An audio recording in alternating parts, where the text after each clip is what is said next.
Malaysia. There it is. Hey, you got to work towards something. Yeah. So you guys know each other. How do you know each other? Why are you here? Mike did an awesome job. I really can't talk too much about it. I was telling Mike before the show, I haven't done anything really since Shoot 'Em Up that people have noticed. Right. Michael Davis dropped off the map. Where is he? Anyway, it's been a long time. But one of the things I've been working on is an animated piece that's just about done. We're working on finishing touches and then figuring out how we're going to put it out there. But Mike came in and did some of the sound design, did the entire mix on the piece, Awesome. and a total genius on it, made it Isn't he? high-end, like big movie thing, and it was totally fun, and it was fun. The greatest thing because unlike most mixes where I sat in for whether it was like on my Charlie Band, early low-budget things where I had to mix a whole movie in a week, or Shoot 'Em Up where I was there for not that long, but 2 or 3 weeks. Yeah.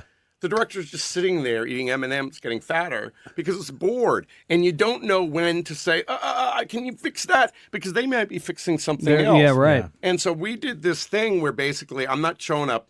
You just do the work, send it to me, and I'm going to give you my notes. Yeah. It's quicker and more efficient, and I don't have to sit there being bored and don't have to worry about being the jerk of... Dream client. It was super fun. Dream. It just let me do the work. I did the work.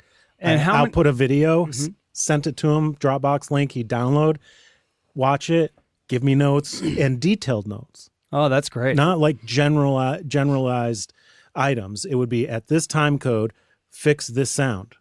Well, and also part of it is because Mike had designed some of the sounds, but I also did the rough stuff in Pro Tools, so I knew what was there, so I could ask for stuff because I knew actually what was there and what was possible. Mm-hmm. And I had done a little bit of mixing. I had taught myself, and so it was actually a great way to work. It's the only way to work. So you're inventing a new way to do this then? No, really, I have to say, Robert Rodriguez, when he did the El Mariachi movies, he shot it, he wrote it, he directed it. He also did some of the music on it. He did some of the sound stuff. And then when he did his first, I guess, what was the El Mariachi? What was they called it, the feature one with Antonio Banderas. Mm-hmm. He was mixing, even though he wasn't in the union, or maybe he got into the union, had to be an editor because he wanted to do it all. Mm-hmm. And then in his place in Austin, he does all that. So I haven't really invented it. I just took advantage of, I have no money, I might as well do it. Right. But there are guys out there that are really I'm sure he's awesome. So Shoot 'Em Up, that's a huge film. big stars. Yeah. I mean, it's a good film. I mean, people know about it. People know about it. Yeah. I heard you guys talking a little bit about when it's been on HBO, it's done really well, stuff like that. What have you been doing since then? Well, after Shoot 'Em Up came out, there are a lot of people that loved the movie. The movie did not perform theatrically, and what happens with a director if your movie doesn't perform is they really look at your box office as your rating. It doesn't matter how good the movie was, or it doesn't, if you had a number of hits and then you had something that didn't do so well, you have these other things. But when I was a first-time studio director and it didn't perform, what happens is a lot of people that pick the directors, the heads of the studios are probably 7 real decision makers, and then at the mini majors, another 7, let's say 15 people that can pick the director. They have all these minions that come about, how about this guy? How about this guy? And they can't go and ask their boss to say, hey, the movie didn't do well at the box office, but you got to see it. It's awesome.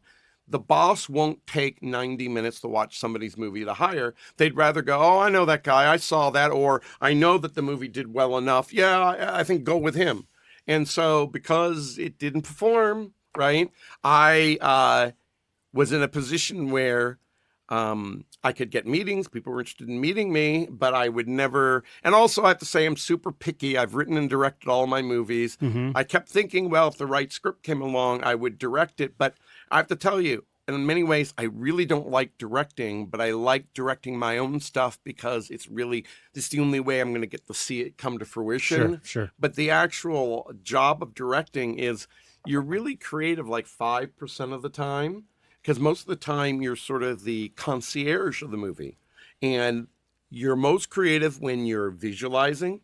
And a lot of times the casting is kind of fun, But those are, oh, I'd love to have Clive Owen. Well, I didn't take a lot of time to think about it. And then all these other people are doing things to make it happen. Oh, Paul Giamatti, he'd be great. But I'm not being creative during that time. Yes, I get to meet them and try to convince them to be in my movie.